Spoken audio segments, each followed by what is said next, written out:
Você foi já muito abençoado, abençoada com o culto que estamos tendo até agora e certamente Deus de uma maneira tão maravilhosa, tão linda, já falou ao teu coração. Temos algumas pessoas que estão nos visitando, alguns pela primeira vez, outros não pela primeira vez. Mas temos aqui um casal, amigo do AS e da Rafa, né? Sejam muito bem-vindos, a gente já se falou no WhatsApp. Temos também a presença do seu Antônio, pai do Márcio, que está aqui conosco, olha aí. Conheci ele. Seu Antônio, seja muito bem-vindo, viu? A gente ora pela sua vida, o pequeno grupo ora pela sua vida. E conheci o seu Antônio pela primeira vez lá naquela propriedade, naquela confraternização, deitado naquela rede maravilhosa. Um dia eu voltarei lá para passar um dia off lá com o senhor, viu? Então, presente aí para o Márcio pela primeira vez, depois de 32 anos, ter o pai dele assistindo o culto ao lado dele, né? Então, que bênção aí, que bênção ter esse presente de Deus, Márcio, na tua vida. Meus irmãos, pela manhã tivemos um culto maravilhoso, né, trazido pelo pastor Elias, e o pastor Elias já pregou já tarde novamente. Quase que ele prega à noite novamente, quase, né, pastor? Mas que bênção, né, que Deus tem feito coisas tão maravilhosas e agradeço ao Senhor por tudo. De manhã eu estive na Igreja Batista Campus Paulista e fiquei maravilhado com o que Deus está fazendo ali, queridos irmãos. Maravilhado mesmo, sim. Tivemos hoje lá cerca de 40 pessoas que estão no processo de se tornarem membros daquela igreja que com apenas 6 meses completados já tem feito um trabalho assim tão maravilhoso e pude ali beber também um pouco, ser abençoado através da pregação do pastor Messias, né? Bom, nós hoje vamos refletir numa carta que Jesus Cristo envia para uma igreja. É o próprio Jesus que envia. É uma carta chamada Carta para a Igreja de Éfeso. Essa carta é uma carta que faz parte da minha história como cristão, porque foi o primeiro livro, né? Primeiro livro da Bíblia, dentre todos os 66, foi o primeiro livro que eu li ele todo. E eu li esse livro todo em uma dinâmica muito interessante, que foi uma escola bíblica, que durou quase um ano. A sala da escola durou quase um ano. E nós refletimos versículo por versículo. Então, numa aula só, a gente via ali alguns versículos e trabalhava versículo por versículo da Bíblia. E o meu professor na época, hoje pastor lá em Nova York, pastor Ivan Chagas, o Ivanildo, nosso amigo, mais conhecido para a gente como Nidinho. Então, foi uma experiência, marcou a experiência, hein? Ao ponto de eu encontrar uma amiga, junto com seu esposo, seus 2 filhos, e no meio da conversa, para saber como é que ela estava depois de 20 anos, a gente lembrou ali aos 16 anos, quando nós tínhamos a nossa escola ali, um grupo, no máximo 8, 10 alunos, e ficamos durante um ano estudando a história dessa igreja, dessa carta, a carta que Paulo escreve aos Efésios. A gente vai falar um pouco dela aqui. Bom, quem plantou essa igreja foi o apóstolo Paulo. Tem algumas fotos aí, Adriel, dos lugares lá. Então, isso. Essa aí foi de manhã, né? Vai passando aí, essa aí foi pela manhã, aí vai chegar as 7 igrejas do Apocalipse. Tem outras também, vê aí, por favor. Isso, aí já é Éfeso. Isso. Maravilha. Isso aqui era uma biblioteca, chamada Biblioteca de Celso. Foi uma das maiores bibliotecas do mundo, tá? Isso aí também. E aí pode voltar lá para aquela onde tem as igrejas do Apocalipse. Pode deixar aí um tempo, tá bom? Bom, a igreja de Éfeso, ela foi plantada pelo apóstolo Paulo depois na sua terceira viagem missionária. Paulo fez, na verdade hoje, teologicamente, missiologicamente, já se fala que Paulo não fez 3, mas 4 viagens missionárias, porque a última viagem que ele fez, foi uma viagem que ele fez como prisioneiro para Roma. E indo para Roma, ele também desenvolveu a obra missionária. Tanto é que quando ele escreve uma das cartas preso em Roma, ele escreve assim: os da casa de César mandam a paz. Ou seja, já existiam pessoas lá que tinham se convertido. Bom, e ele planta essa igreja de Éfeso nessa terceira viagem missionária, onde ele sai da cidade de Corinto, onde tem o livro do 1º e 2 Coríntios, e ele vai para essa cidade. A Bíblia apresenta detalhes riquíssimos sobre essa igreja. De todas as igrejas, a igreja que tem mais detalhes, a igreja que é mais mencionada, a igreja que tem mais algumas questões assim teológicas, é a igreja de Éfeso. Porque veja, a igreja de Éfeso é uma igreja que conseguimos enxergar na Bíblia que teve ali, nos seus primeiros anos, 3 pastores. O próprio Paulo, que plantou a igreja. E aí tem uma discussão teológica que se depois de Paulo veio João, ou se depois de Paulo veio Timóteo. Aí existe essa discussão teológica, uns acreditam que foi logo Timóteo, para depois ser João. Outros acreditam que foi logo João, e aí depois Timóteo assumiu e João foi levado para a ilha de Patmos, que a gente tem aqui. É onde ele ficou preso e escreveu o Apocalipse. Bom, a gente só vê fera pastoreando essa igreja, né? Paulo, o discípulo de Paulo, Timóteo, João, o evangelista, aqueles que escreveu o livro de João, que caminhou com Jesus, o discípulo amado. Na cidade de Éfeso, João, o discípulo amado, ele escreve o evangelho de João. Quando ele escreve o evangelho de João, ele está nessa cidade. E ele também escreve as suas cartas. Lembra que tem 1 João, 2 João, Ele escreve essas cartas também dessa cidade. Provavelmente pastoreando ela já. É interessante que essa igreja, ela nasce em um lugar não muito comum. Qual era a estratégia de Paulo?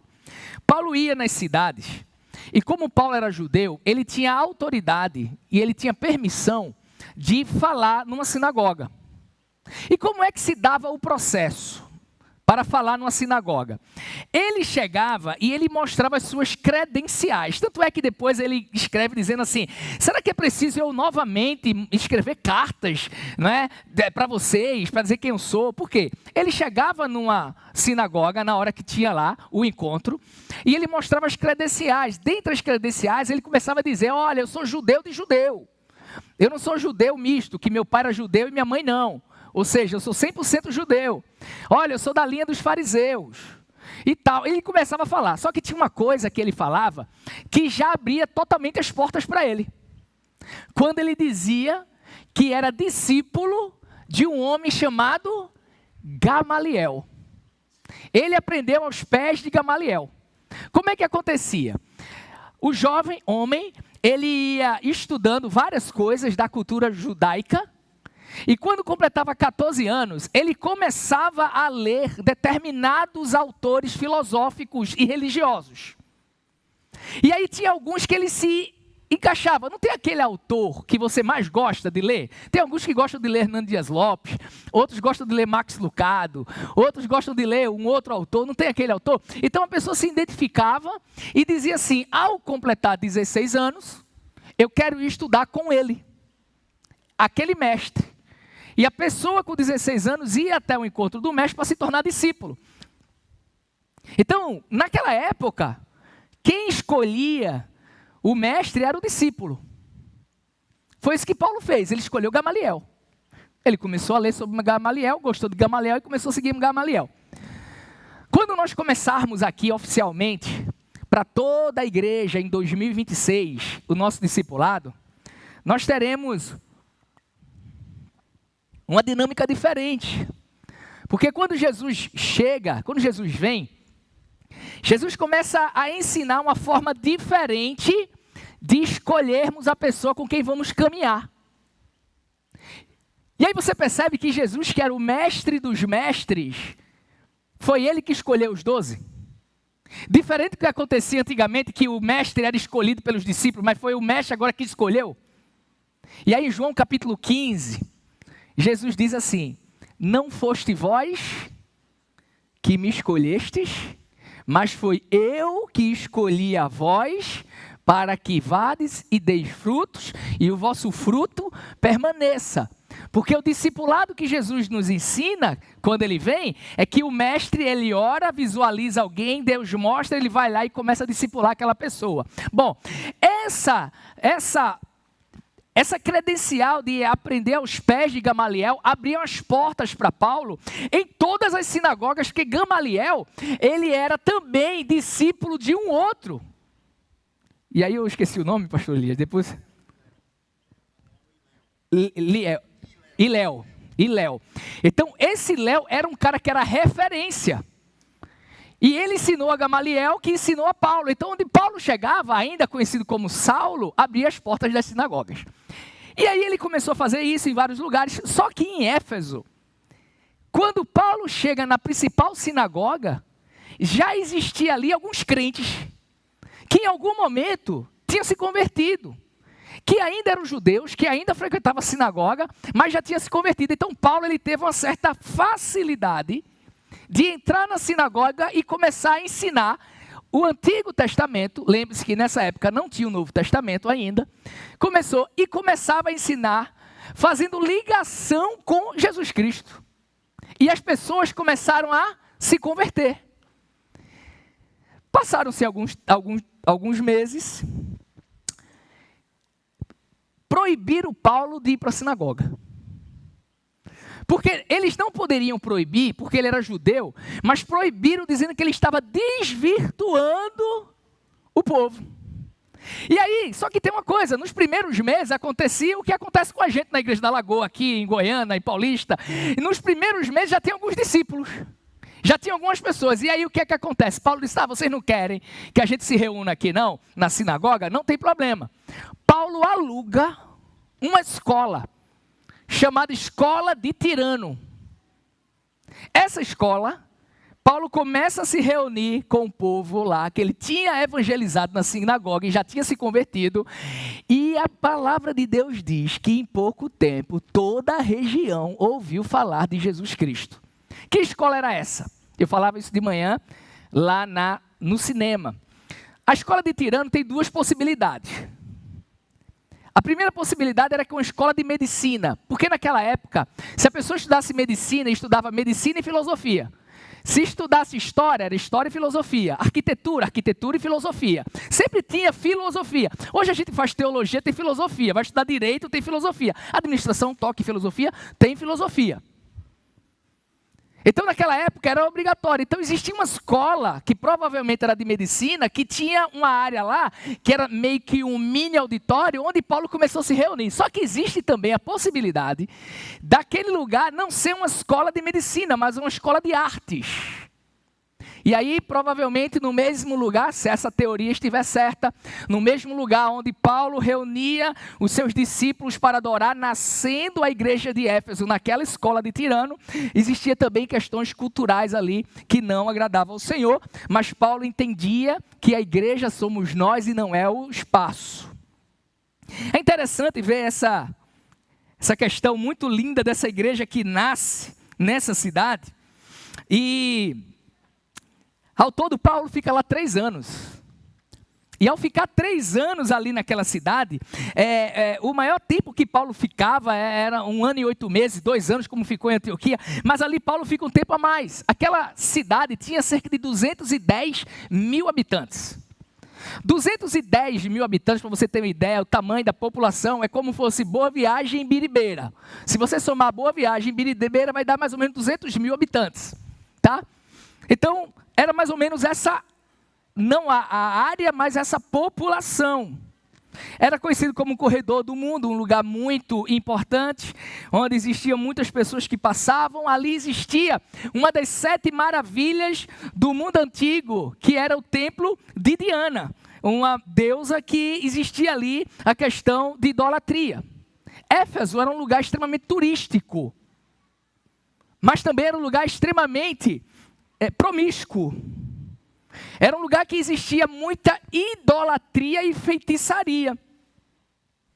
É muito interessante o surgimento da igreja de Éfeso, porque com pouco tempo, a palavra de Deus diz, em Atos dos Apóstolos, você vê isso, a partir do capítulo 19, você vê que nessa cidade de Éfeso, com pouco tempo, começou a existir uma mudança. Porque o evangelho começou a ser pregado e a idolatria começou a ser abandonada. Você lembra daquela biblioteca que eu mostrei, as ruínas, a biblioteca de Celso? Aquela biblioteca ali, essa aqui, eram bibliotecas que, segundo os historiadores, em frente a essa biblioteca foram construídas várias fogueiras. Não para São João, mas fogueiras com livros de feitiçaria. Porque as pessoas tinham se convertido e agora não queriam mais a idolatria, não queriam mais a feitiçaria e começaram a queimar os livros. Essa igreja, a igreja de Éfeso, é uma igreja que ela se torna uma igreja relevante, uma igreja estratégica e uma igreja que foi altamente perseguida por conta disso, por conta de que as pessoas passaram a se converter. É uma igreja que plantou outras igrejas. Coloca lá nas 7 igrejas do Apocalipse. Isso. Paulo ele chega pelo mar e a partir dessa igreja ele passa a plantar Esmirna, Pérgamo, Tiatira, Sardes, Filadélfia e Laodiceia. Essa igreja que Paulo investiu nela 3 anos, é uma igreja que daqui a pouco ela vai começando a se multiplicar e vai começando a plantar outras. Mas existem outras igrejas que essa igreja plantou, como a igreja de Hierápolis, na região de Hierápolis.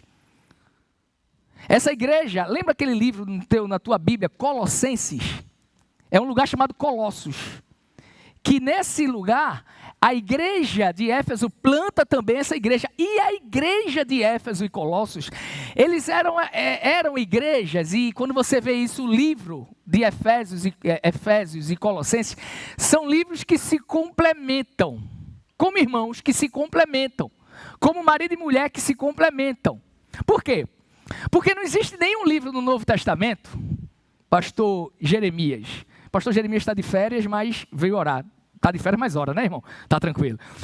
Pastor Jeremias, nenhum outro livro do Novo Testamento fala mais de Jesus Cristo como o cabeça, como acontece com Colossenses. Colossenses, do início ao fim, fala de Jesus como o cabeça da igreja, o líder da igreja, o orientador da igreja. Ele fala da cabeça. E aí, quando você vai para Efésios, não tem nenhum outro livro que fala mais do que o corpo. Então você vê que Colossenses fala muito da cabeça e Efésios fala muito do corpo. Eles se complementam, porque uma plantou a outra. É uma coisa linda quando você estuda, e aí você já viu que eu gosto desse livro, né? Gosto muito. A igreja ela se torna a igreja mais estratégica do primeiro século. E de Roma, para finalizar essa introdução, e de Roma, Paulo preso, ele escreve a carta à igreja de Éfeso. Ele estava preso em Roma e ele escreve essa carta para essa igreja. Então, veja que igreja sensacional. Essa igreja tem um livro na Bíblia direcionado a ela. Essa igreja ela tem duas cartas direcionadas a seu pastor, Timóteo, 1 e 2 Timóteo. Essa igreja é uma igreja que Lucas faz referência a ela em Atos dos Apóstolos. É uma igreja que João, o discípulo de Cristo, esteve pastoreando ela e escrevendo cartas quando estava lá. E para fechar, é uma das igrejas, das 7 igrejas do Apocalipse. É uma história fenomenal. Agora, depois de falar tudo isso, nós já refletimos esse mês aqui na sede sobre a igreja de Jerusalém, domingo passado pela manhã, a igreja de Cristo, domingo passado à noite. Hoje pela manhã, de uma forma maestral, vendo vários elogios ali nos grupos, né? Eu e os pastores, ele ficou de assistir também essa pregação. Pastor Elias, ele traz pregação sobre a igreja de Antioquia e hoje à noite a igreja de Efésios. O que é que nós podemos aprender com essa igreja? Nós vamos, a partir de agora, até o final do mês, refletirmos cada domingo, tirando o domingo dia 15, que vai ter Jeová Nissi, mas até o final do mês nós vamos refletir sobre as igrejas do Apocalipse, as 7 igrejas do Apocalipse. Já que a gente vai refletir daqui até o final do mês, sobre as 7 igrejas do Apocalipse, eu quero que você abra a sua Bíblia. E você vai abrir que livro? Não, pessoal. Efésios ou Apocalipse? A gente vai refletir sobre as 7 igrejas do Apocalipse. Então eu queria que vocês abrissem suas Bíblias no livro de... Abre aí tua Bíblia no livro de Gênesis capítulo 3. Gênesis capítulo 3.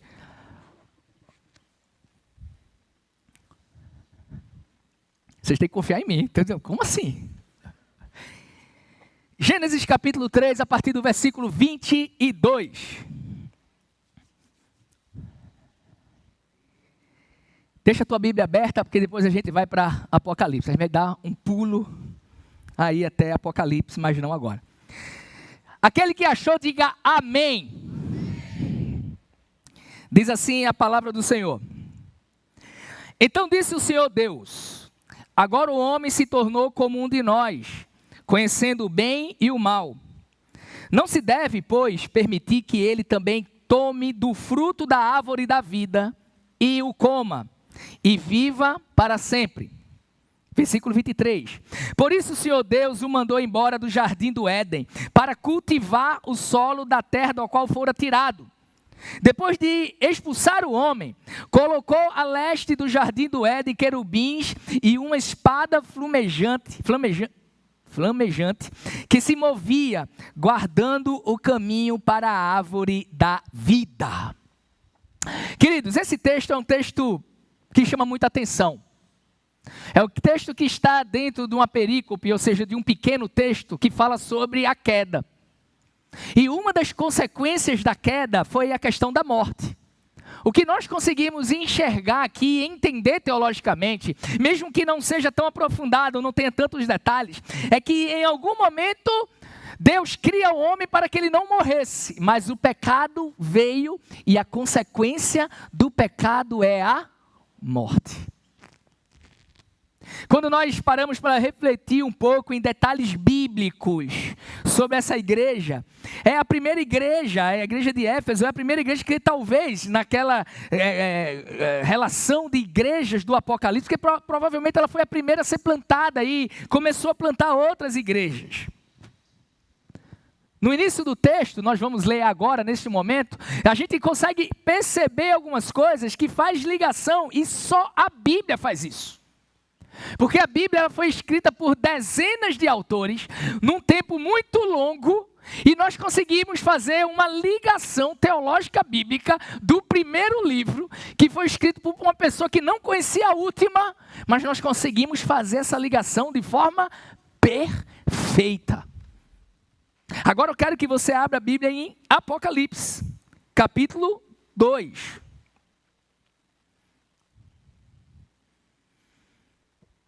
A partir do verso 1.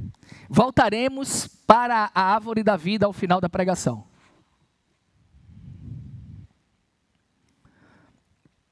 Aquele que achou Apocalipse 2, diga aleluia. Cada versículo vai ser um diferente agora, viu? Diz assim a palavra do Senhor, Apocalipse capítulo 2, versículo 1. Ao anjo da igreja em Éfeso escreva, essas são as palavras daquele que tem as 7 estrelas em sua mão direita e anda entre os 7 candelabros de ouro. Conheço as suas obras, o seu trabalho árduo e a sua perseverança. Sei que você não pode tolerar homens maus, que pôs à prova os que dizem ser apóstolos, mas não são, e descobriu que eles eram impostores. Você tem perseverado e suportado sofrimentos por causa do meu nome, e não tem desfalecido. Contra você, porém, tenho isso. Você abandonou o seu primeiro amor. Lembre-se de onde caiu. Arrependa-se e pratique as obras que praticava no princípio. Se não se arrepender, virei a você e tirarei o seu candelabro do seu lugar. Mas há uma coisa a seu favor. Você odeia as práticas dos nicolaítas, como eu também as odeio. Queridos, É muito importante esse texto, porque algumas pessoas acreditam em algumas teorias com relação às 7 igrejas do Apocalipse. Alguns acreditam que eram igrejas que representam aí algumas fases da igreja. Então, Éfeso representava a igreja primitiva, e aí a outra igreja representava outra, Esmirna outra, e por aí vai. Outras pessoas acreditam que existem várias igrejas no mundo, mas se você parar para analisar friamente a igreja local, você vai perceber e vai conseguir conectar aquela igreja a uma das igrejas do Apocalipse. Bom, eu não enxergo nem de um lado nem outro. Eu entendo que todas essas igrejas, elas têm lições para os dias atuais. Essa carta direcionada por Jesus, que João escreve para enviar para essa igreja, ela inicia falando justamente com relação a uma apresentação. Daqui a pouco a gente fala sobre isso. E ele diz: essas são as palavras daquele que tem as 7 estrelas em sua mão direita e anda entre os candelabros de ouro. Pastor, 7 estrelas, candelabro de ouro, começou aí a questão que eu não consigo entender. Você consegue entender as 7 estrelas e os candelabros de ouro quando você volta a um capítulo. O último versículo do capítulo 1 fala justamente que as estrelas são os pastores da igreja e os candelabros são as próprias igrejas. E aí a gente poderia se debruçar aqui numa pregação só com relação para o versículo 1, mas não é o foco da nossa reflexão de hoje. A realidade é que todas as cartas, elas apresentam uma estrutura. Existe uma estrutura mínima. Todas das 7 cartas do Apocalipse, que está no capítulo 2 e 3, ela tem uma estrutura mínima. E a estrutura começa com uma apresentação de quem é Jesus. Aqui Jesus é aquele que tem as estrelas numa mão e anda ao redor da igreja, ou no meio da igreja. Mas tem também a questão do louvor. Ele elogia a igreja, ele faz repreensão à igreja, ele dá conselho à igreja e ele promete algumas coisas à igreja. Todas essas que são conhecidas como as igrejas do Apocalipse. Bom, com relação à igreja de Éfeso e a carta que Jesus envia para aquela igreja, nós temos lições maravilhosas. Primeiro, começando com a questão dos elogios. Porque no início da carta, ele diz claramente assim, versículo 2: conheço as suas obras. E aí eu queria trazer aqui alguma lição com relação a isso. Primeiro, quando ele diz conheço. É muito interessante isso, porque a impressão que dá no decorrer da nossa história como crente é que Deus não nos conhece. Porque se Ele nos conhecesse, Ele poderia nos ajudar. Porque se Ele conhecesse, Ele saberia exatamente o que eu estou precisando. Parece que eu me esforço tanto, eu faço tanta coisa, e parece que a recompensa não vem, parece que Deus não me conhece, não sabe a minha estrutura.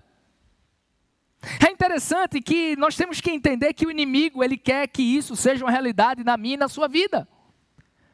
O inimigo, ele quer que a gente acredite que Deus, ele não nos conhece. E, irmãos, isso é uma heresia, é uma coisa demoníaca já há muito tempo. Existe uma palavrinha chamada deísmo. Essa palavra deísmo, ela é o contrário do teísmo, que é o que nós acreditamos.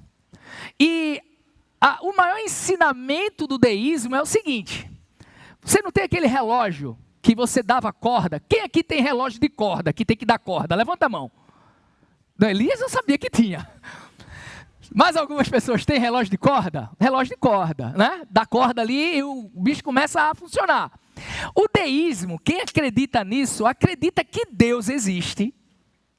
Acredita que Deus criou o mundo. Mas sabe o que eles acreditam? Que Deus cria o mundo e deixa o mundo à sua sorte. é a teoria do relojoeiro que constrói um relógio, dá a corda e deixa ele lá funcionando sem nem olhar para ele. Nós não acreditamos nisso. Por que nós não acreditamos nisso, pastor Miguel? Porque o Salmo 119, versículo 1, ele vem trazendo uma verdade que eu acredito que você também. Porque diferente dessa heresia que diz que Deus criou tudo e agora todo mundo está jogado à própria sorte, diz assim: Senhor, tu me conheces tu me sondas e me conheces. Sabe quando me sento e quando me levanto. De longe percebes os meus pensamentos. Sabe o que é que nós acreditamos? Nós acreditamos, diferentemente de que muita gente acredita que existe um Deus que criou tudo e deixou a mera sorte, nós acreditamos o que está no início dessa carta, dizendo que Deus conhece.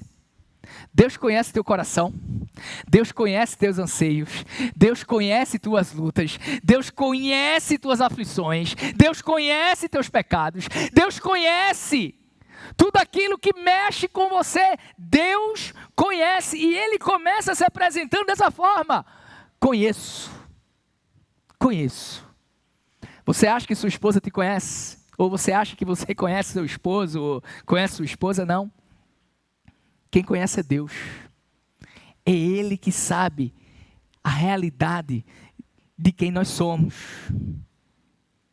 Interessante que quando fala que Deus nos conhece, muitas vezes a gente não vê Deus agindo em determinadas áreas da nossa vida que a gente queria tanto. Bate a dúvida: se Ele me conhece, será que Ele me esqueceu? Se Ele me conhece, será que Ele não mais me ama? Temos passado tempos onde as pessoas estão sofrendo muito. Mas uma coisa é certa: Deus, Ele não esquece da gente. Ele conhece a nossa história. E aí quando Ele começa a se apresentar, Ele diz: conheço as suas obras. Confesso aos irmãos que sempre que li esse texto, nunca tive a curiosidade de ir nessa introdução para o original. Quando nós vamos para o original, muda um pouco o nosso pensamento. Porque veja, preste atenção, Jesus está falando com João, João está escrevendo essa carta para uma igreja. Quando fala conheço as suas obras, o que é que vem à nossa mente? Que são obras relacionadas à igreja, o serviço, o ministério. Conheço a sua obra, que trabalha no Projeto Sevi. Conheço a sua obra, que trabalha com o Ministério de Mulheres. Conheço a sua obra, líder de pequeno grupo, líder de rede. Só que quando Jesus escreve para aquela igreja, falando conheço as suas obras, ele não estava falando de ministério. É uma palavra no grego que quer dizer trabalho secular. Quer dizer trabalho não dentro da igreja, mas um trabalho fora da igreja. Por que isso? Lembre-se que nos primeiros anos muita gente começou a se converter. E quando muita gente começou a se converter, era muito comum a pessoa que trabalhava sentado, fazendo escultura de ídolos para vender. Eles tiveram que fazer o quê? Deixar aquele trabalho e começaram a trabalhar em lugares mais pesados. Era comum, alguns historiadores dizem que em pouquíssimos anos, aquelas pessoas que tinham outros afazeres começaram a ser pessoas que trabalhavam na roça, pessoas que começavam a trabalhar com construção. E aí quando ele diz, conheço as suas obras, ele estava dizendo, conheço o trabalho que você realiza no dia a dia. E como é precioso isso, irmãos. Sabe por quê? Porque muitas vezes nós achamos que a nossa obra, que a nossa missão, que o nosso trabalho para glorificar a Deus está dentro dessas quatro paredes.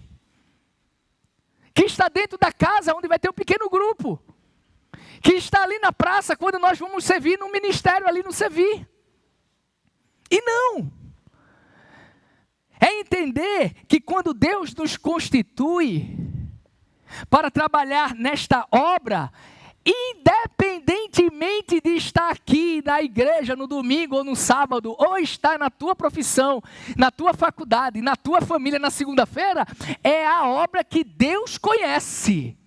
E aí a pergunta: será que eu tenho sido um bom cristão, um missionário, alguém que honra o nome do Senhor lá fora? Como é que tem sido o meu trabalho com meus funcionários? Como é que tem sido o meu trabalho, o meu dia a dia com o meu patrão? Nesse tempo de imposto de renda, como é que tem sido a minha conduta perante o que se deve pagar? E aqui não está a questão se é justo ou injusto. Aqui está a questão de que nós também respondemos a César: dai a César o que é de... e dai a Deus o que é de Deus. Então, muitas vezes nós achamos que quando Deus está falando para aquela igreja, conheça tuas obras, era a obra missionária, era a obra ministerial. Mas não, era a obra do dia a dia. Nós somos missionários onde nós estamos. É interessante que eu falei isso já 2 vezes em 2 reuniões.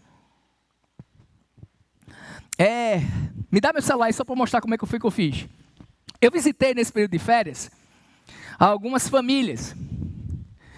E 3 famílias me falaram a mesma coisa. E também um amigo, né? Com um amigo eu fiz diferente, mas com a família eu quis ensinar de forma mais didática. Disseram assim: pastor, deve estar acontecendo alguma coisa na igreja, pastor. Por quê, meu irmão? Por quê, meus irmãos? Não, pastor, porque a gente não vê tanta gente mais se convertendo. Não tem tanta gente mais se convertendo, então deve estar alguma coisa errada na igreja, não sei se a gente está perdendo a visão e tal. Aí, para as 3 famílias, minha irmã Val, eu fiz aquilo que eu já te falei na reunião. Eu peguei o celular e disse assim: de quem o senhor acha que é a culpa? Eu disse: a culpa é nossa. Aí a família: como assim, a culpa é nossa? Eu disse: não, a culpa é nossa. Aí eu peguei o celular, abri no bloco de notas e disse assim: faça favor, escreve aqui, pega aqui, pastor Jeremias, escreve aqui o nome de todas as pessoas não crentes que você convidou para a igreja nos últimos 3 meses. Pode escrever aí. A pessoa pegou meu celular, aconteceu nas 3 casas, tá? Falei com as 3 famílias dizendo que ia falar aqui, mas não ia dizer o nome, tá bom? Pegaram o celular, olharam para mim e disseram: realmente, faz muitos meses que a gente não convida ninguém para a igreja. Aí eu disse: aí fica complicado. Porque se ninguém convida pessoas que não são crentes para a igreja, como é que na hora do convite vai ter pessoas que vão se converter?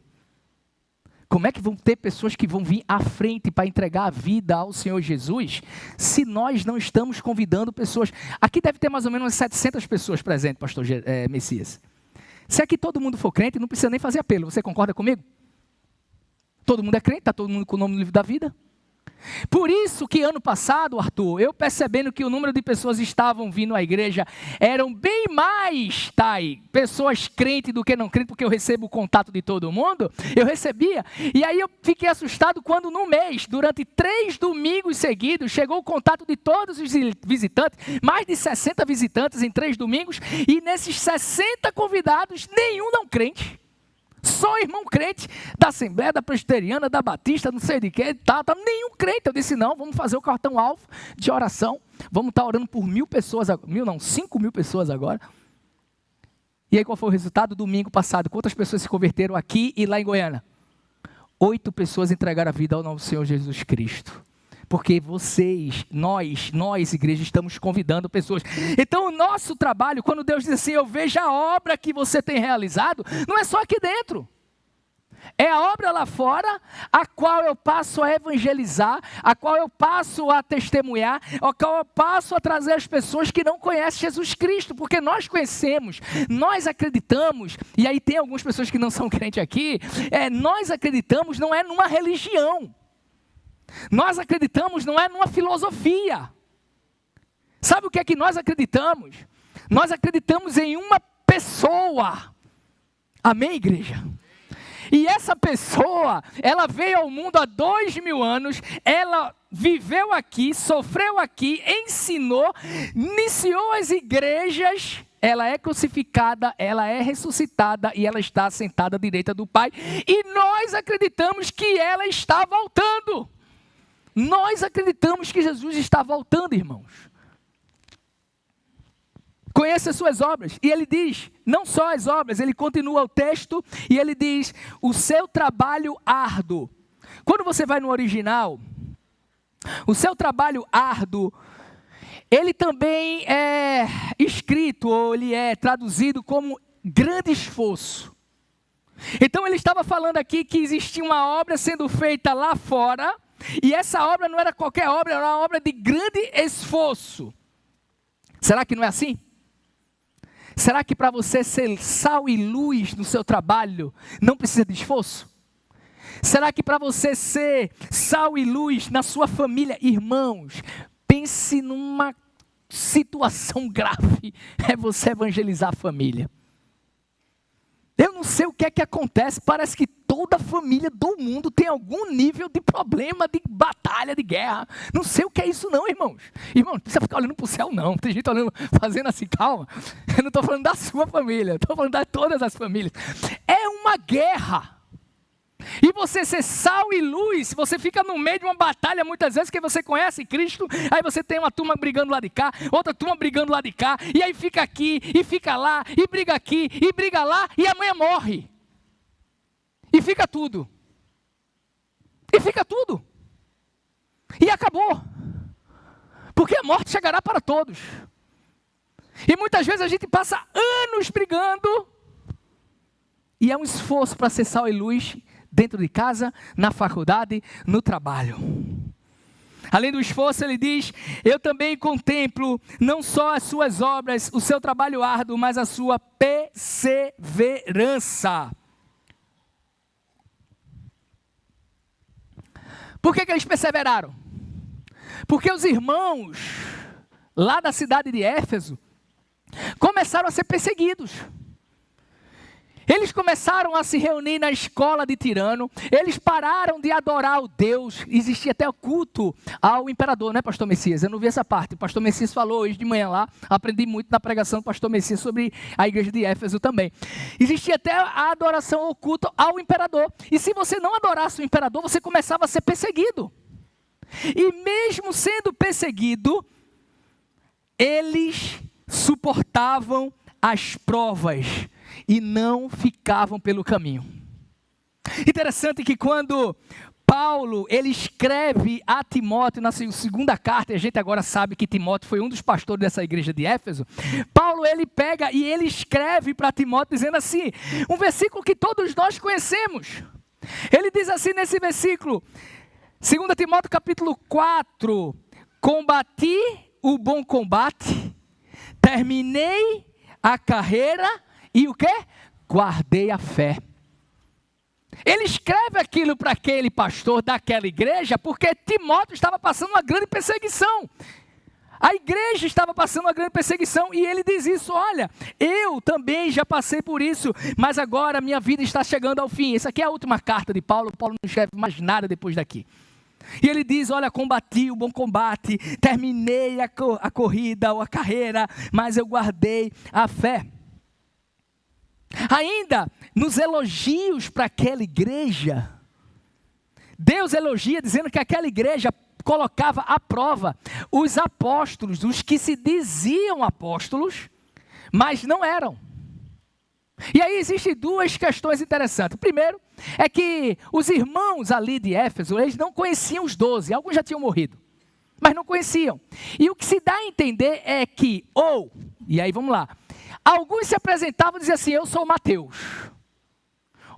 Eu sou, sei lá, Tiago, Felipe. E ele saía dizendo, eu sou o João. João não porque eles conheciam, não porque foi pastor deles lá. E aí, aquela igreja de Éfeso colocava a prova, fazendo algumas perguntas. E eles eram reprovados. Mas também existia, e aí eu acredito mais nisso, que já naquela época existia esse negócio demoníaco, que na minha opinião é demoníaco, da questão do título. Irmãos, pense numa coisa doentia, essa questão das pessoas quererem títulos. E aí naquela época já se apresentavam alguns como apóstolos. Bom, eu não acredito que nos dias atuais nós temos mais apóstolos. Apóstolo quer dizer aquele que foi a testemunha ocular, aquele que presenciou. Tanto é que quando os apóstolos foram escolher o 12º para ficar no lugar de Judas, escolheram dentre eles aqueles que tinham caminhado com Jesus do batismo até onde? A crucificação. E aí surgiram 2 nomes. E dos 2 nomes foi escolhido Matias. Porque eles colocaram um padrão, para ser apóstolo tem que ser assim. E aí o que é que nós vemos hoje?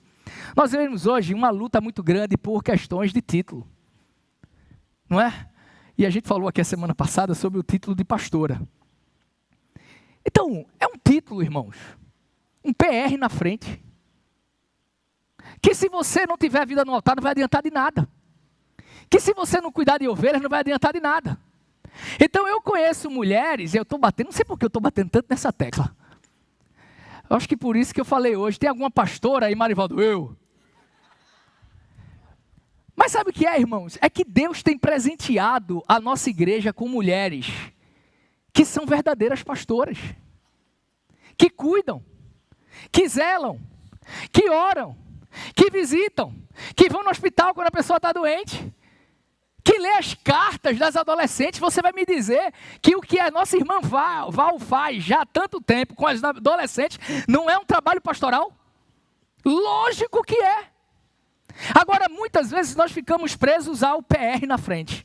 Ou apóstolo, ou seja lá o que for. Não sei nem quais são os outros títulos que tem. Eu sei que tem pastor, patriarca. Hoje tem um tal de patriarca. Misericórdia. Então, é um apego, e aí veja que aquela igreja ali, nos elogios que Deus estava dando, que Jesus estava dando, eles estavam colocando à prova os apóstolos que não eram. E ele também fala, para finalizar os elogios, fala sobre os nicolaítas. E falando sobre os nicolaítas, que era um grupo que pervertia o verdadeiro evangelho, eles não admitiam. Eles não admitiam. No versículo 3 você vê mais elogios. Mas aí chega o versículo 4. Porque até o versículo 3, o 2 e o 3, nós temos elogios e pode ter certeza, todos nós temos coisas boas dentro de nós. Porque nós acreditamos que o Espírito Santo habita dentro de nós. Nós acreditamos. E por mais que nós sejamos pecadores, por mais que nós sejamos tão falhos, existem algumas coisas boas dentro de nós que faz com que a gente possa enxergar uma luz no fim do túnel, que a gente possa enxergar Jesus Cristo trabalhando na nossa vida. Certamente, Deus ele poderia, se essa carta fosse direcionada não à igreja de Éfeso, mas a mim e a você, certamente existiriam elogios que Deus faria. Olha, você vai ao culto. Olha, você frequenta o pequeno grupo. Olha, você é dizimista. Olha, você é uma pessoa que faz assim. Olha, você é uma pessoa que distribui cesta básica. Olha, você é uma pessoa que manda mensagem. Olha, você é uma pessoa que tem sensibilidade no seu dia a dia. Então, quando algum amigo, seu amiga, está ruim no trabalho, na faculdade, você chega junto e ajuda. Certamente, na carta que Deus poderia escrever para a gente, teria uma parte também elogiando. Porém aqui essa carta sai agora da perspectiva do elogio e entra agora na questão da da advertência. No versículo 4 diz assim: contra você, porém, depois de todos esses elogios, contra você, porém, tenho isso: você abandonou o seu primeiro amor. Você abandonou seu primeiro amor. Queridos, nos últimos anos, nos últimos 2000 anos, centenas de entendimentos sobre esse primeiro amor. E acredito eu que a realidade da palavra de Deus, por ser viva, eficaz, se você não foge do que está aqui, acredito eu que todas essas interpretações, todas essas aplicações cabem para mim e para você. É, por exemplo, você lê um texto, João, 3,16 hoje, Deus vai falar com você de uma forma. Daqui a 5 dias, se você for ler João 3,16, um único versículo, Deus vai falar com você de uma outra forma completamente diferente. Acredito eu, fielmente, que nós temos várias ligações de interpretação aqui sobre esse primeiro amor. Eu já ouvi, e quando eu era bem adolescente, assim, eu entendia que o primeiro amor é quando a gente se convertia. Lembra quando quem aqui lembra dos primeiros dias da sua conversão? Levanta a mão bem alto, os primeiros dias da conversão, assim que se converteu. Não lembra não, pastor Elias? É por causa da idade, não, tudo bem. Assim, provavelmente aconteceu algumas coisas assim, pastor. Quando você se converte, entrega a vida a Jesus, rapaz, você quer sair por esse mundo evangelizando, é verdade ou não é? É verdade ou não é? Eu lembro de um amigo nosso lá de Prazeres, pastor Jeremias, que a mãe dele conversando com minha mãe, dizendo assim, aconteceu alguma coisa ontem com esse menino. Porque não aconteceu alguma coisa ontem, porque eu acordei, ele foi para o culto, se converteu no culto de domingo, e de domingo para segunda a mãe se acorda, ele conversando. Só que na época não tinha celular. A mãe disse, será que ele já está no telefone? Que era telefone de discar, né? Quando a mãe dele chega no quarto, ele está evangelizando o gato. O gato estava ali quase dormindo, ele acorda ao culto, nos evangelizando o gato, porque ele tinha acabado de se converter e ele estava repetindo a forma que o pastor fez o apelo. Mas, irmãos, tirando esse negócio, não é mais ou menos assim conosco? Quando a gente se converte, a gente quer ler a Bíblia toda. Quando a gente se converte, a gente quer evangelizar todo mundo. Quando a gente se converte, a gente não perde um culto na igreja. E aí o inimigo começa a ficar incomodado e começa a jogar setas para que a gente possa esfriar na fé. Eu sempre acreditei muito nisso também. Porém, hoje, eu queria trazer para você essa advertência do abandono do primeiro amor. Mas ligado ao que aconteceu com Adão no paraíso. Adão era alguém que amava Deus. E aquele primeiro amor que Adão sentiu, que foi pelo seu Criador, foi um amor que durou um tempo. A Bíblia diz que Deus, ao final do dia, caminhava com Adão. Deus, ele deu tudo para que ele pudesse usufruir. Deus deu tudo para que ele pudesse administrar. Adão, ele era o co-administrador do mundo. Deus administrava o mundo através do seu poder. E Adão, ele fazia a representação de Deus aqui na terra. O amor que Adão sentia por Deus era algo maravilhoso. Por quê? Porque Adão tinha um coração puro. Adão nunca tinha pecado. E é muito lindo ver isso, porque anos depois, quando Deus, através do seu Filho Jesus Cristo, vai falar em alguns pontos com relação ao amor. E aí um dia Jesus Cristo é interrogado com relação aos mandamentos. E aí Jesus Cristo responde sobre os mandamentos. Em Mateus 22, versículo 37, quando Cristo diz, respondeu Jesus, ame o Senhor, o seu Deus, de todo o seu coração, de toda a sua alma e de todo o seu entendimento. O primeiro amor é quando nós colocamos Deus em primeiro lugar nas nossas vidas. É quando nós amamos a Deus de todo o nosso coração, de toda a nossa alma, de todo o nosso entendimento.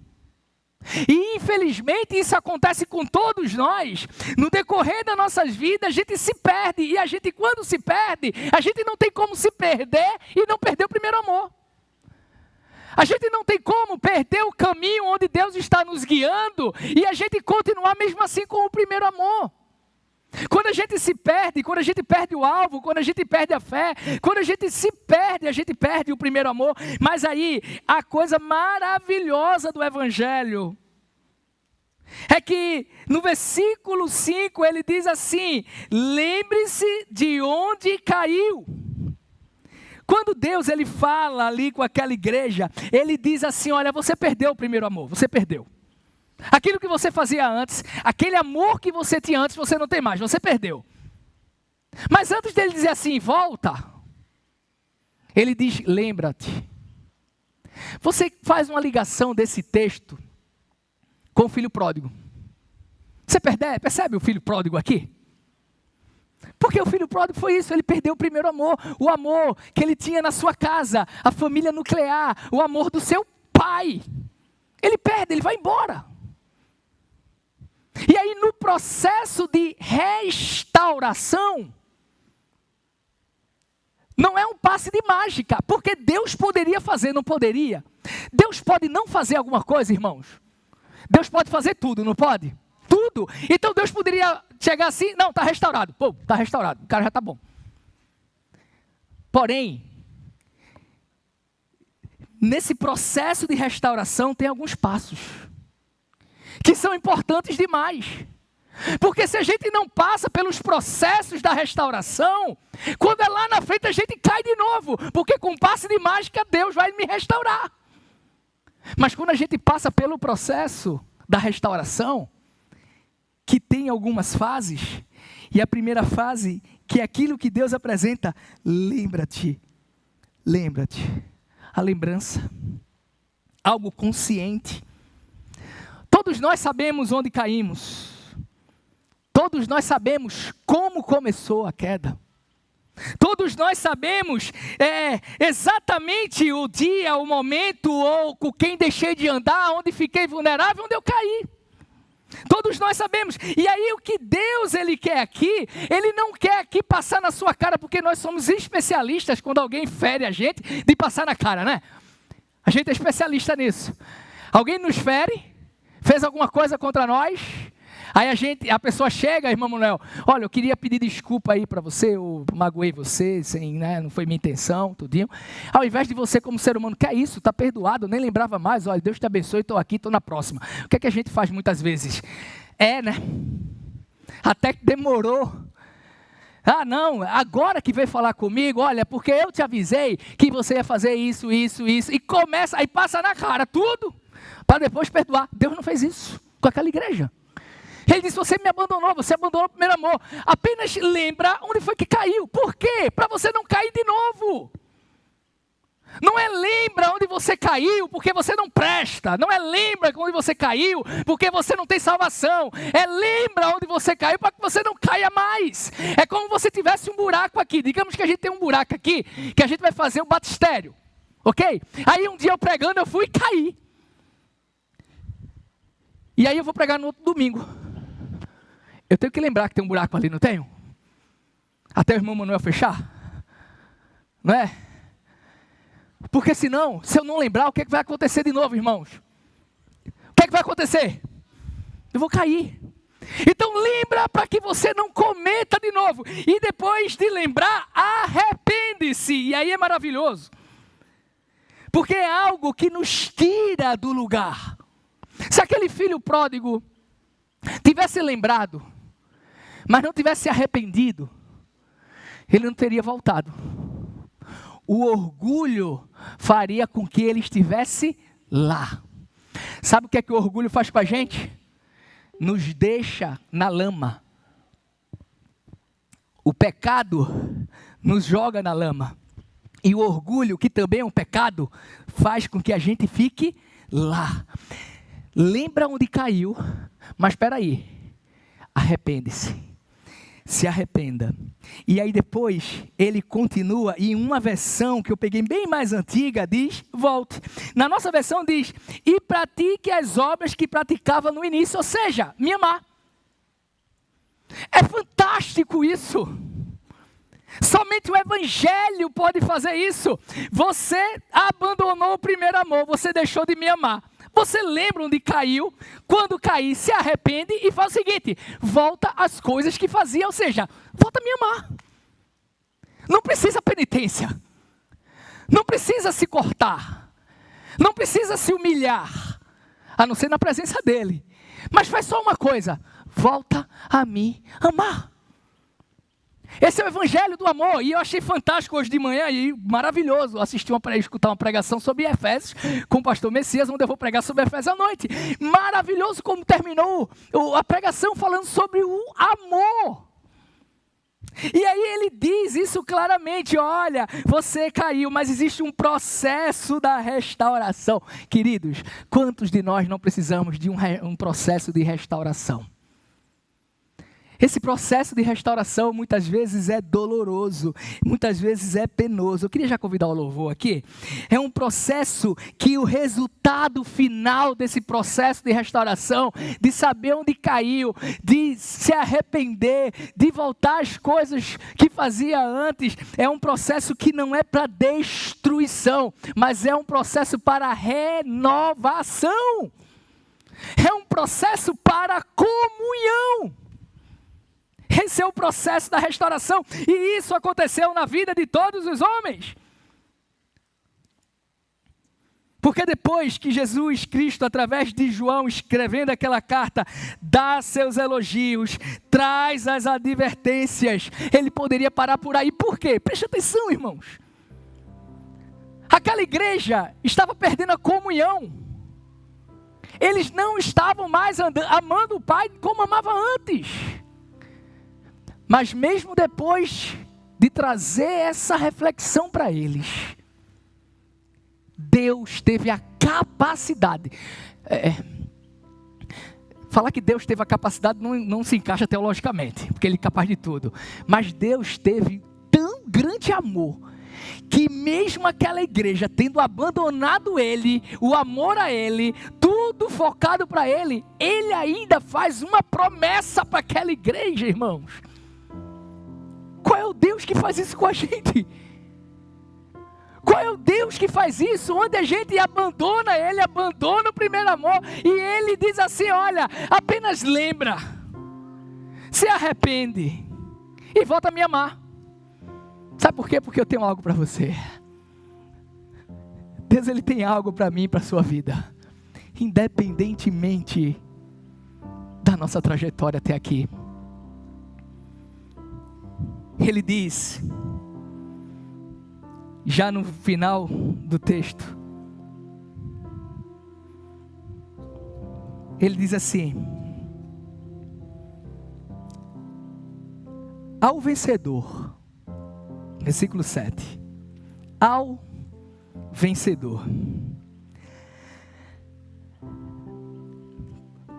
Quando Paulo escreve sobre vencedor, algumas vezes o apóstolo Paulo está colocando o vencedor como alguém que vence uma corrida. Quando alguém está participando de uma corrida, alguns vencem, outros não. Mas quando Jesus está falando aqui para a igreja, ao vencedor, Ele não está falando de uma disputa, de uma corrida onde um ganha e outro perde. Ele está falando como aquelas corridas que ao final todos ganham uma medalha. Interessante que no início dos anos 2000, ainda minha mãe em vida foi com meu irmão e minha outra tia com meu irmão para São Paulo. E o sonho do meu irmão era participar da São Silvestre. E meu irmão Júnior participa da São Silvestre. E tem todo um aparato, bota um chip no tênis para saber qual lugar que chegou e tudo, e foi lá e aí depois ele manda uma foto pra gente. E quando ele manda uma foto pra gente, eu leigo, eu não entendo de corrida de São Silvestre. Ele mandou uma foto, minha mãe que mandou uma foto, ele com uma medalha. E eu comecei a falar pro pessoal da escola: meu irmão ganhou a São Silvestre. Porque eu não entendia. Mas a realidade é que aquela prova, você faz a inscrição, todo mundo, não é isso, Suzy? Suzy aqui é corredora. Todo mundo que chega no final ganha medalha. Não importa a classificação. Quando Deus fala aqui para nós, ao vencedor, Ele não está dizendo ao mais crente.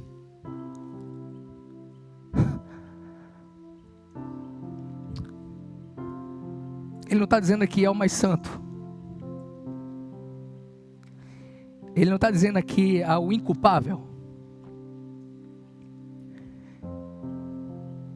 Ele está dizendo aqui aquele que chega no fim. Chegar no fim é muitas vezes difícil. Porque para chegar ao fim, nós temos que entender que nesse caminho nós teremos dificuldades. Dificuldades como Moisés teve, como Davi teve, como Pedro, como Paulo, como o próprio Cristo. Dificuldades internas, noite sem dormir, medo de fracassar, medo de decepcionar. E dificuldades externas, porque todos nós temos famílias que têm seus problemas, todos nós temos que bater nossas metas no trabalho. Chega ao fim, não só aquele que entende que tem dificuldade no caminho, mas só chega ao fim, irmãos, aquele que entende que precisam de pessoas. A gente não precisa de dinheiro, irmão. A gente não precisa de um Instagram com 15 mil seguidores, 1 milhão de seguidores. A gente não precisa de carro novo na porta, a gente não precisa de uma casa na praia, a gente não precisa. Sabe o que a gente precisa para chegar ao fim? A gente precisa de pessoas. Pessoas que entendam que também são gente. Pessoas que entendam que também são falhas. Para chegar ao fim, nós temos que entender que nós estamos batalhando contra o mundo das trevas. Ser igreja, ser crente, ser discípulo, chegar ao final da corrida, aquela que Paulo disse: combati o bom combate, terminei a carreira. Essa carreira que ele está falando é uma carreira que o inimigo não quer que você termine. Sabe o que o inimigo quer? O inimigo quer que você fique no caminho. O inimigo quer que você caia e você não se levante, mas você não vai conseguir se levantar, porque tem queda que deixa você prostrado, e se brincar para sempre. Sabe o que a gente aprende com a igreja de Éfeso? Sabe o que a gente aprende com Cristo? Sabe o que a gente aprende com o cristianismo? É que na igreja nós teremos pessoas que vão ver você no buraco e vão apontar a mão, mas não para segurar, para dizer que você está lá. Mas tem pessoas que vão apontar para pregar na sua mão e te levantar, porque Deus nos ensinou isso. A coisa maravilhosa do Evangelho é que ao final dessa carta, essa carta para essa igreja que tinha abandonado o primeiro amor, Deus promete a ela a árvore da vida. A árvore da vida representando aqui, assim como representou em Gênesis e assim como também no capítulo 22. Essa árvore da vida representa a vitória final contra o nosso maior inimigo. Sabe quem é o nosso maior inimigo, irmãos? É a morte. Mas eu quero te falar uma coisa: há 2000 anos, Jesus Cristo, que é a árvore da vida, que é o caminho da vida, que é a luz do mundo, Ele venceu a morte.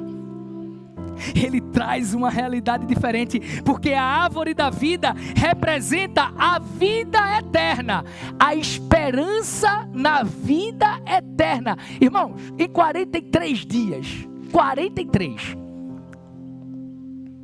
Sabe quantos velórios os pastores da igreja participaram? Em 43 dias? 15 velórios. Nós participamos de velório de criança de 4 anos até idoso de 102.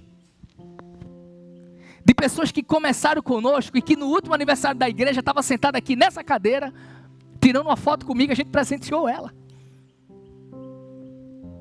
É quase um sepultamento a cada 3 dias. E nós estávamos lá, mas levando uma palavra de esperança, porque independente de qualquer coisa, o Senhor está dizendo para mim e para você: haverá um dia onde você entrará no paraíso, e no meio do jardim, na Nova Jerusalém, eis que tem uma grande árvore, chamada Árvore da Vida, que dá o seu fruto no tempo certo, um fruto a cada mês, que você poderá ter esse fruto, e caminhará com Deus para sempre. Essa é a promessa que nós temos, a promessa da árvore da vida, porque as coisas antigas já passaram. Queria convidar você a ficar de pé agora. As coisas antigas já passaram, e eis que tudo se fez novo. Queria que você cantasse agora, e que essa mensagem cantada fosse uma oração da sua vida esta noite.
Só pra te adorar, quero ser teu bom perfume, primeira essência, jardim particular.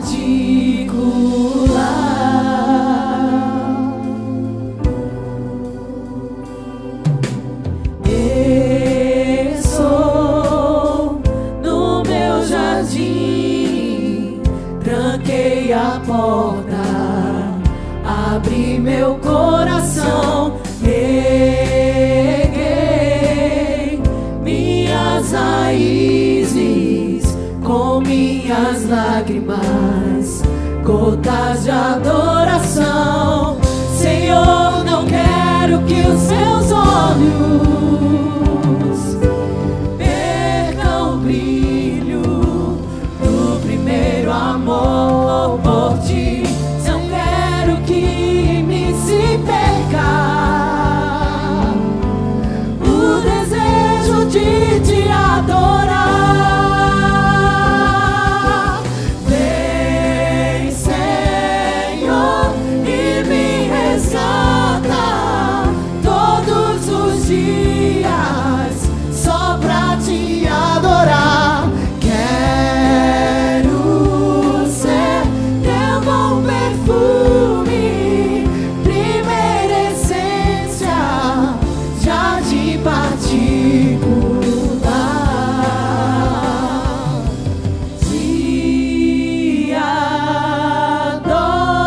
adoro, te adoro.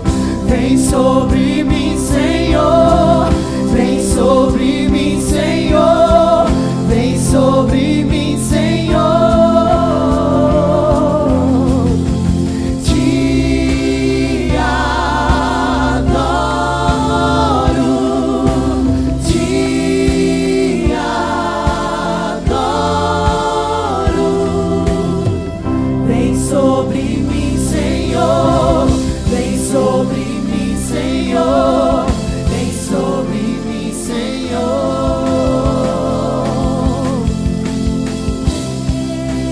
Vem, Senhor, que me resgata todos os dias só pra te adorar. Quero ser teu bom perfume, primeira essência, jardim particular. Vem, Senhor, e me resgata todos os dias só para te adorar. É impossível não ler esse texto, esse trecho dessa música e não lembrar do texto que diz que as misericórdias do Senhor se renovam a cada manhã. A mensagem de hoje para a Igreja da Lagoa foi retirada de uma carta escrita por João, a mando do próprio Jesus Cristo, para uma igreja há 2000 anos.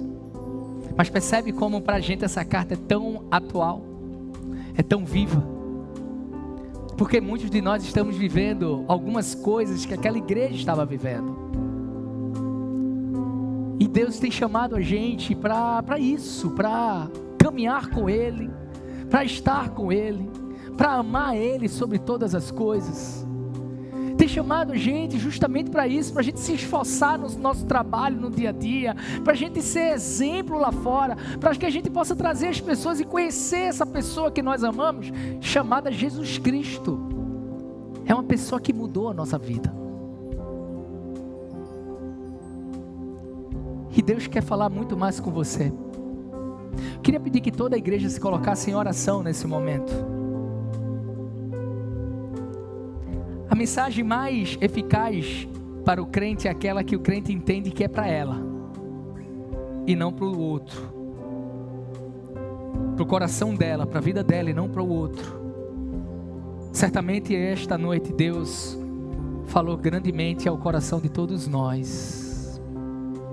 Todos nós temos um pouco da igreja de Éfeso. Todos nós temos coisas boas. Todos nós temos advertências. E glória a Deus, todos nós, um dia estaremos na Nova Jerusalém, experimentando o fruto da árvore da vida. Mas pode ser que você chegou aqui esta noite, ou que você está em casa, acompanhando na internet. Pode ser que você ainda não conheça esse Jesus que manda escrever essa carta para Éfeso. Pode ser que na sua caminhada religiosa, de muitos ritos, de muita coisa, você se colocou distante, você mais amou a estrutura do que o Senhor. Ou pode ser que você é alguém que no decorrer da sua vida você se encaixa perfeitamente com a igreja de Éfeso, porque você abandona o primeiro amor e você passa a viver as coisas que o mundo oferece. Existe uma grande batalha espiritual. Deixa eu falar para você, existe uma grande batalha espiritual esta noite. Porque existem pessoas que estão aqui, ou estão em casa, que ainda não entregaram suas vidas a esse Senhor, que ainda não tem seus nomes escritos num livro, chamado livro da vida, que vai dar direito a você a comer do fruto da vida. Aí você deve estar dizendo assim, isso é uma coisa de louco, mas é o que nós acreditamos. Porque nós acreditamos que Jesus Cristo está aqui entre nós.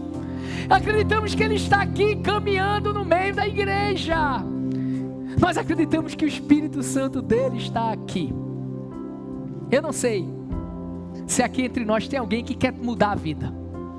E mudar a vida, não estou dizendo, pastor, só está dizendo mudar a vida, mas eu tenho uma vida muito regrada, eu sou uma pessoa educada, eu respeito minha esposa, eu respeito meus filhos, eu sou um bom funcionário, não tenho vícios, eu acho que eu não tenho que mudar muita coisa. Eu não estou falando do externo, eu estou falando daquilo que nós sentimos, a paz que excede todo entendimento, a certeza de que as coisas irão acontecer baseado na vontade de Deus, e eu tenho esperança que um dia estarei com Ele no paraíso.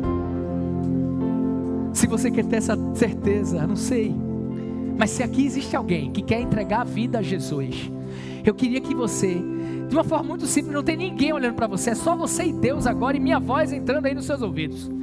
Se existe alguém aqui hoje que quer entregar a vida ao Senhor Jesus, de uma maneira muito tranquila e simples, faz só um sinal com a tua mão assim, levantando uma delas. Eu quero orar por você, só um sinal. Existe alguém aqui que gostaria de entregar a vida ao Senhor Jesus? Existe alguém aqui que gostaria de se render a Ele, estar com Ele para todo sempre? Quem é a primeira pessoa que tem essa coragem de dizer assim, eu quero entregar minha vida a Jesus, eu quero ser cristão, eu quero caminhar nos caminhos do Senhor, eu quero que meu nome esteja escrito no livro da vida? Existe alguém aqui esta noite que gostaria de tomar essa decisão? Ergue uma das tuas mãos. Eu sei que nesse momento existe uma batalha espiritual muito grande, e fica um peso aí onde você está, e você tem vontade, mas você não consegue sair do lugar. Isso chama-se batalha espiritual. Então, tanto aqui quanto na internet, se estiver alguém que quer entregar sua vida a Jesus, faz só um sinal com a tua mão, eu vou orar por você. Tem alguém?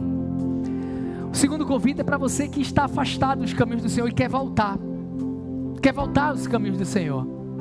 Você já caminhou nos caminhos do Senhor, mas você quer voltar, você quer experimentar de novo o que é ter o nome escrito no livro da vida, quer experimentar de novo o que é caminhar com Jesus. Existe alguém aqui que quer tomar a decisão de voltar aos caminhos do Senhor? Ergue uma das tuas mãos, eu vou orar por você esta noite. Existe alguém? Você? Glória a Deus pela tua vida, louvado seja o nome do Senhor. Vê alguém aí, se ela quiser vir aqui, só para a gente orar por ela. Ela ergueu a mão ali e o Udi está ali com ela já. Mais alguém que quer voltar aos caminhos do Senhor? Você é alguém que estava caminhando nos caminhos do Senhor? Você era alguém que estava fazendo coisa? Olha, o pessoal da adolescente trazendo ela aqui, que coisa linda. Vamos aplaudir de novo. Uma adolescente dizendo assim: eu quero voltar aos caminhos do Senhor. Louvado seja o nome do Senhor. Mais alguém com a coragem dessa adolescente? Vamos cantar mais um pouquinho? A gente canta mais um pouco e volta. E você tem a oportunidade de refletir sobre essa decisão, a decisão mais importante da sua vida. Vem, Senhor, e me resgata todos os dias, só pra te adorar. Quero ser teu bom perfume, primeira essência, jardim particular.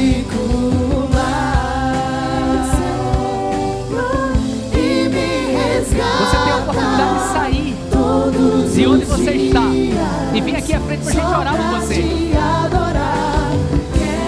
Se você quer estar aqui recebendo uma oração, entregando sua vida, você está convidado. Mais alguém? Mais alguém? Nós vamos orar então e pedimos ao Senhor Jesus que, se aqui estiver alguém que ainda não entregou sua vida ao Senhor Jesus, que ainda esta noite você possa tomar essa decisão, porque essa decisão independe desse ambiente de culto, é uma decisão sua com Deus. Quero que toda a igreja baixe a cabeça. Nós vamos orar pela jovem aqui que entregou a vida ao Senhor Jesus, volta aos caminhos do Senhor Jesus, e também dando a bênção apostólica para que durante a semana possamos estar debaixo da cobertura espiritual do nosso Deus. Vamos orar.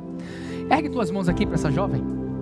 Pai, muito obrigado, Senhor, pela vida dessa jovem que entrega a sua vida ao Senhor, voltando aos seus caminhos. Pai, muito obrigado porque só o Senhor é digno de louvor, de adoração.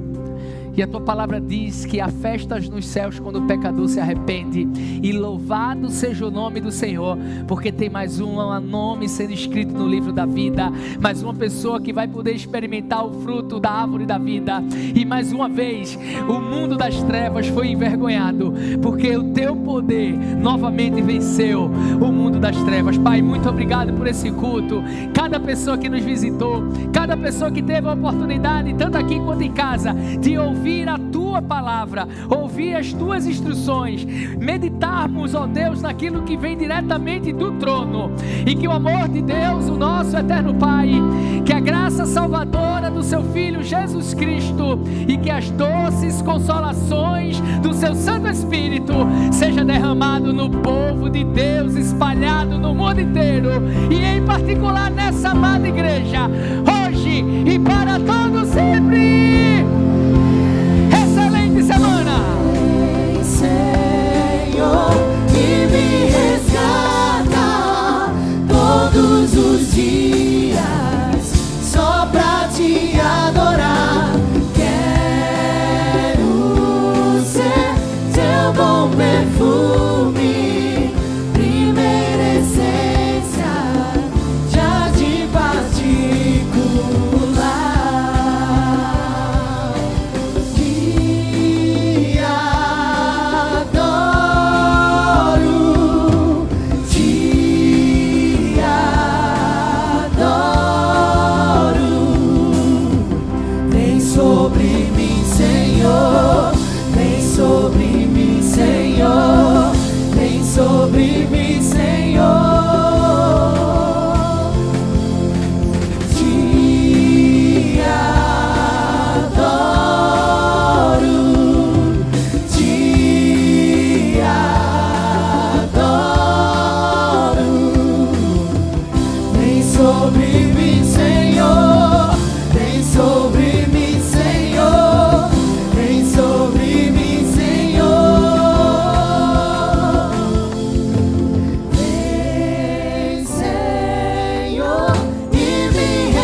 faz te curar.